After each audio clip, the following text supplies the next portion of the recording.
James Peterson is an MSNBC contributor and director of Africana Studies at Lehigh University. Thank you, and happy Martin Luther King Jr. Day, James. Same to you, Joy. All right, and he's also the author, I should mention, of the book, the hip hop underground and African American culture. Got to get that in. All right. Thank you. So James, let's talk first about the state of the country in terms of people's racial understanding. We have a new NBC Wall Street Journal poll that finds that slightly more than half Americans say they believe Martin Luther King's dream has been realized.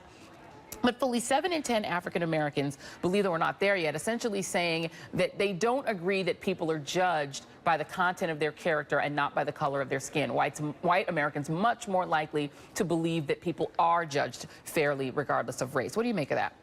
Well, that's because, Joy, most white Americans are more likely to be judged by the content of their character, and too many African Americans and people of color and poor folk are not likely to be judged by the content of their character. They're judged by where they live, sometimes judged by how they dress, and yes, still sometimes judged by their complexion or the color of their skin. So that poll makes sense because it's actually polling the experiences along racial lines. Yeah, and even that soundbite, that I have a dream speech that so defines what people know about Dr. King, has it become too homogenized and really sort of too much of a greeting card that gets away from the real violence and the real terror that people were facing, even on that Edmund Pettus Bridge? I mean, the first march before Dr. King got to Selma was brutal. I mean, it was police brutal violence on people. Do you think people have sanitized King too much?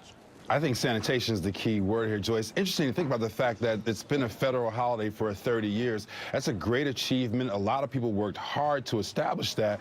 But one of the sort of consequences or the kind of economy of exchange of making a holiday is you get the sort of greeting card effect, where we get a flattened out, sanitized version of MLK. You know, who, if anyone knew what MLK was actually engaged in at the end of his life, which is a sort of robust anti-poverty campaign, if you look at today's sort of increasing income inequality gaps, there is no way that you can say that MLK's dream or his vision had been realized if we know that fact. But the holiday and the sort of federalization of MLK has in some ways flattened him out and not allowed people to see the richness of not just his character, but also the movement in which he was a leader and fully engaged. And that's why a film like Selma is so important, because it sort of rounds some of these things out and gives us a better and more rich texture to MLK's life and that movement at that time. Yeah, to say nothing of his anti-war activism. I mean, this is a man who called America the greatest purveyor of violence in the history of the world, and was very robustly against the war, and was arrested like dozens of times. This is not somebody who was popular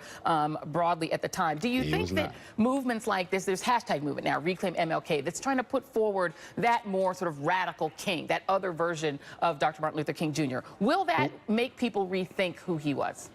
I hope so. It's exciting to see younger people like the Justice League, Dream Defenders, different, you know, the different movements on social media where younger people are trying to reclaim this more radical aspect of the MLK legacy, because I hope that that means they're learning more about that, understanding and respecting what sort of radical politics and radical movements can do to change this nation. But for me, as someone who is always with young people in the classroom, I've seen this kind of energy for years. Young people in college classrooms have had this kind of energy for years, but it's interesting to see it outside the university spaces, and it's interesting to see the role that social media plays in communicating and connecting these folks across state and regional lines. Yeah, and you know, James, is it fallacious for people to even look at those young movements and say, well, who is the leader of that group? Who is leading them? You do have a lot of prominent voices. You have Phil Wagner, you have Ashley Yates. But is it just wrong to say that Dr. King was the sole leader of the civil rights movement in the first place? That's exactly right. A scholar by the name of Erica Edwards has a great book called Charisma,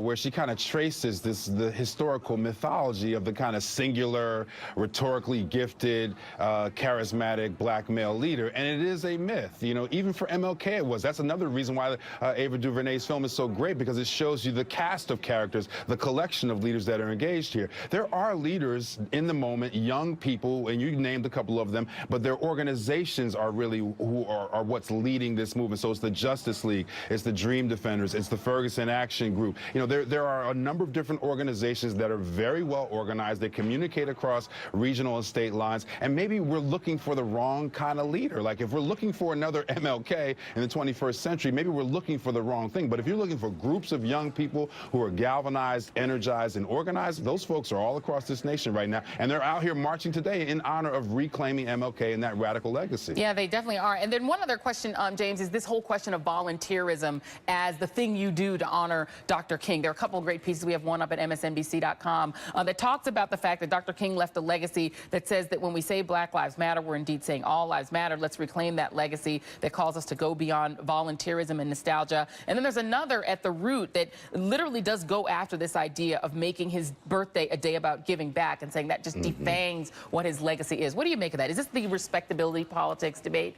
coming back? It kind of is. I mean, because I think there is great work to be done on the volunteer side of things. We know we talk about the sort of prison reform movement. We need people to be volunteering in our prisons. In the city of Philadelphia, we need people to be volunteering in our public school systems. And so there is an important thing that can happen through the volunteer efforts. But I think that it's kind of both and here, Joy. We have got to understand that, one, you're not going to be able to do it all on one day. Try to take the week, if you will, and do a range of different things that honor MLK's legacy. And so I think there's a lot to do, and people need to just find out what's going on in their own particular communities and get involved. All right, James Peterson, thank you very much for joining us. Appreciate it.